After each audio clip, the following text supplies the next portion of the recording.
The two-week ceasefire is set to expire on Wednesday, but there are uncertainty over whether a second round of U.S.-Iran peace talks will go ahead in Pakistan. Vice President J.D. Vance, who is set to lead the U.S. delegation, has yet to leave Washington, while Iran has not confirmed its participation. And President Trump has said the chances of extending the truce are highly unlikely. Tensions have risen further after U.S. forces seized an Iranian cargo ship Sunday. Tehran has threatened to retaliate. Iran's parliament speaker signaled a tougher stance, saying the country has been preparing new cards if conflict resumes. And analysts say if talks do go ahead, they are likely to focus on uranium enrichment limits and the handling of leverage over the Strait of Hormuz. For more on this, let's speak now to Donald Heflin. He's a senior fellow of diplomatic practice at the Fletcher School of Law and Diplomacy. Thank you so much for joining us, Ambassador. So we are seeing a mixed signals from Iran this time. Claims there are no plans for talks on one hand, but cautious openness on the other. Will they show up? And is this a deliberate strategy, or does it point to divisions within the Iranian system? We're hearing here in the United States that they will show up for this second round. That's kind of late breaking and not confirmed here. But I've always thought that they would show up. Both sides really need this deal for different reasons. Iran badly needs out from under the sanctions. And the U.S. is not going to get the regime change it looked for at the beginning. But it may well get major concessions on the uranium, because I think one thing the Iranians have discovered in the last month or two is that their control of the Straits of Hormuz is their deterrent. It is their defense against any country invading them or trying to do regime change. They can hold 20% of the world's energy supply and a much bigger percentage of East Asia's energy supply hostage. You know, Ambassador, both sides are accusing the other of undermining the peace process. I want to ask you, when the blame game is this intense, can diplomacy still work? Well, the Pakistanis have shown great patience thus far, and hopefully will continue to do so. I think that these peace talks are going to be very jagged like this. This is not going to be neat and clean, where both sides agree they want a ceasefire and the shooting stops, and then eventually work towards a written agreement. Trump's negotiating style, going back to before he became president, and you can ask anybody who tried to do a deal with him in East Asia, is just like this: 2 steps forward, 1 step back. Saying one thing, then saying something different, getting concessions on one point, then pushing for concessions on another point.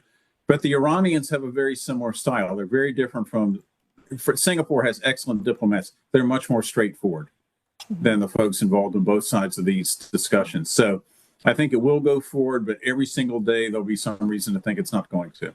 Yeah, if they do get to the table, I guess, Ambassador, that's when the real hard work begins, and especially on the issue of nuclear dusts or nuclear ambitions. And President Trump says that this deal will be far better than the one negotiated under President Obama.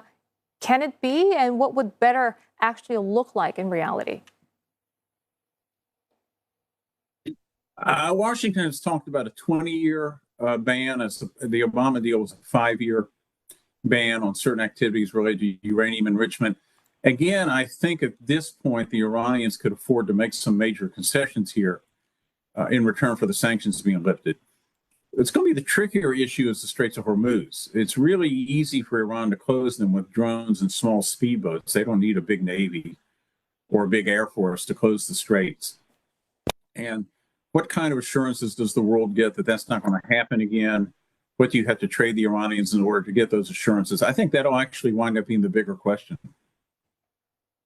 And let's talk about the ceasefire midweek, set to expire so very soon. If there is to be no extension, Ambassador, what do you suppose are the likely next steps? And how quickly could the region slide back into open confrontation? I think that the ceasefire will be extended. If it's not formally extended, then it'll be de facto extended. And will you see some occasional attacks by one side or the other? You know, this week we've seen the U.S. board an Iranian vessel, but a couple of days before that, we saw the Iranians fire on an Indian vessel. Yes, those kinds of things are going to happen every day or 2 or 3. But the level of violence these last 2 weeks has been well below what it was before that on both sides. And I think that lower level of violence will continue. Okay. So Iran seems to be signaling that even if the ceasefire breaks down, that it still has options. We just heard from Parliament Speaker a warning that Tehran has new cards if the war resumes. What leverage or options do you think he is referring to?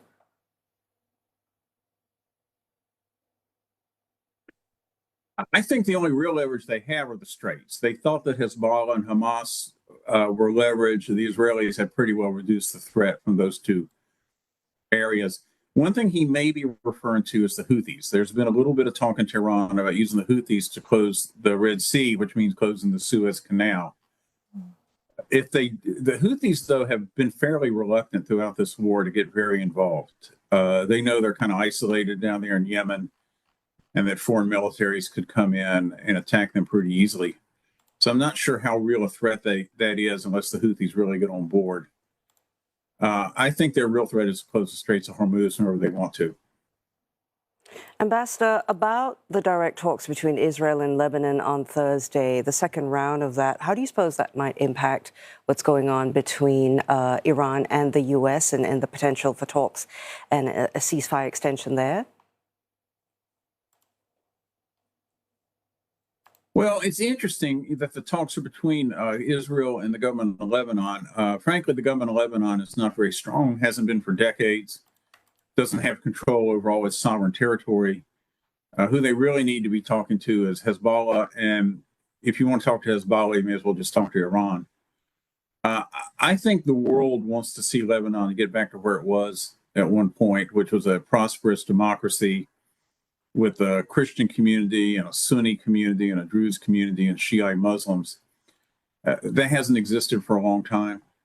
And I think one of the reasons the Iranians want to keep Hezbollah in the game is not necessarily to attack northern Israel.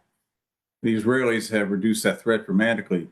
It's that in the current environment in Lebanon, the Shia community, which has been there since the 9th century AD, needs a militia to protect itself, and Hezbollah is the only real option. So, maybe the negotiations between Israel and Lebanon with the U.S. in the chair wind up being some kind of assurances, some kind of protection for the Shia. It might be an acknowledgement that Hezbollah needs to exist as a militia inside Lebanon. Not sure. We'll have to see where that goes.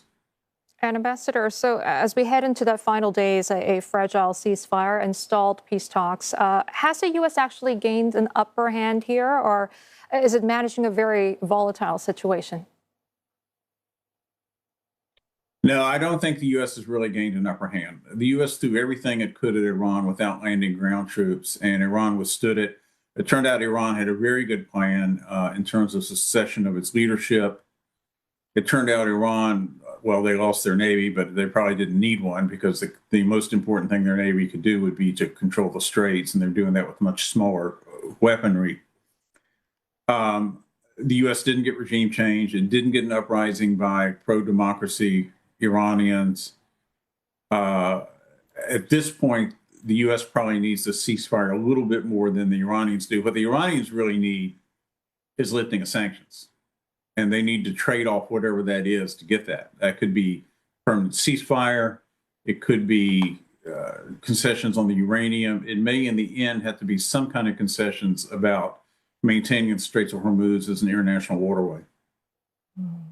Ambassador, thank you so much for sharing your insight and your predictions with us here at CNA, speaking with Donald Heflin, who's Senior Fellow of Diplomatic Practice at Tufts University. Take care.